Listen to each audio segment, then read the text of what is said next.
നിർമ്മാതാവ് സാന്ദ്ര തോമസിനെതിരെ നിയമ നടപടികളുമായി FEFKA production executive union. Production കൺട്രോളർക്കെതിരെയും നേരത്തെ സാന്ദ്ര നടത്തിയ പരാമർശത്തിലാണ് ഫെഫ്ക പ്രൊഡക്ഷൻ യൂണിയൻ കോടതിയെ സമീപിച്ചിരിക്കുന്നത്.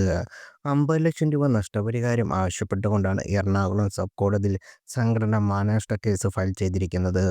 FEFKA production executive union general secretary Shibuji Suseelan ഇക്കാര്യം അറിയിച്ചുകൊണ്ടുള്ള വാർത്താക്കുറിപ്പ് പുറത്തുവിട്ടിട്ടുണ്ട്.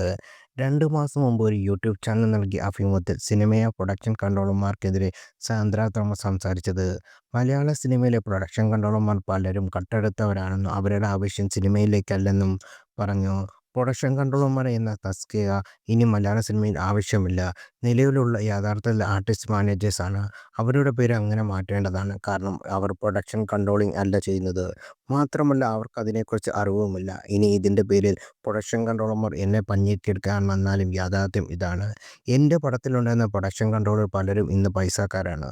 പലരോടും എനിക്ക് പറയേണ്ടി വന്നിട്ടുണ്ട്, ചേട്ടാ കട്ടെടുത്തോളൂ. പക്ഷേ എനിക്ക് മനസ്സിലാകാത്ത രീതിയിൽ കട്ടെടുക്കൂ എന്ന്.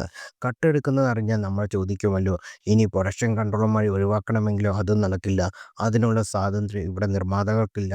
അപ്പോഴേക്കും ഫെഫ്ക വാളെടുക്കും എന്നായിരുന്നു സാന്ദ്ര തോമസ് പറഞ്ഞത്. ഈ വാക്കുകളാണ് ഇപ്പോൾ കേസിലേക്ക് നയിച്ചത്. സാന്ദ്രയുടെ പരാമർശത്തിനെതിരെ നേരത്തെ തന്നെ പ്രൊഡക്ഷൻ കൺട്രോളേഴ്സ് രംഗത്ത് വന്നിരുന്നു. മലയാളത്തിലെ പ്രധാന പ്രൊഡക്ഷൻ കൺട്രോളർമാരായ സിദ്ധു പണിക്കർ ഇതുമായി ബന്ധപ്പെട്ട് സമൂഹമാധ്യമങ്ങളിൽ നടത്തിയ പ്രതികരണം ഏറെ ചർച്ച വിജയിച്ചിരുന്നു. ഒരു സിനിമയിൽ നിന്ന് ഒഴിച്ചുകൂടാനാകാത്തവരാണ് പ്രൊഡക്ഷൻ കൺട്രോളർ എന്നും ഒരു സിനിമയിൽ ആലോചന മുതൽ റിലീസ് വരെ ആ സിനിമയുടെ നിർമ്മാതാവിനോടും സംവിധായകനോടൊപ്പം യാത്ര ചെയ്യേണ്ട ആളാണ് ഈ ടീമെന്നും സിദ്ധുവിൻ്റെ വാക്കുകൾ.